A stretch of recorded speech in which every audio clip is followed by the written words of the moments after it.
তুমি তো দেখছি উনুন ধরাতেই জানো না। এ কি, এতটা ডাল নিয়েছো? ও মা, এই চালে কেউ এতটা জল দেয় নাকি? তুমি তো দেখছি কিছুই শেখোনি। না, এভাবে বলবেন না আপনার বৌমাকে। আপনার বৌমা কাজ না জানতেই পারে, না জানাটা কোনো অপরাধ নয়। কেউ মায়ের পেট থেকে কিছু শিখে আসে না। আপনি শিখিয়ে নেবেন, দেখবেন তার শেখার ইচ্ছেটা আছে কিনা। আপনার বৌমা আপনার প্রতিযোগী নয়, তাই বৌমার সাথে প্রতিযোগিতা করবেন না।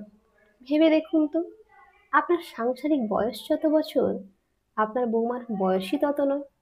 সে আপনার সাথে পারবে কেন? তাই বৌমার সাথে প্রতিযোগিতা না করে তাকে ভালোবেসে কাছে টেনে নিন, শিখিয়ে পড়িয়ে নিন।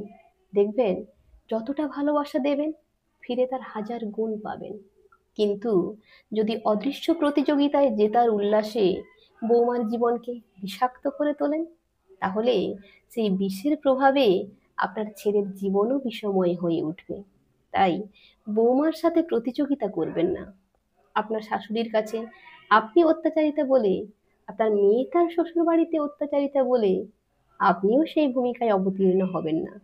সমস্ত ইগো, অহংকারকে পাশে সরিয়ে ফেলে বৌমাকে আপন করে নিন।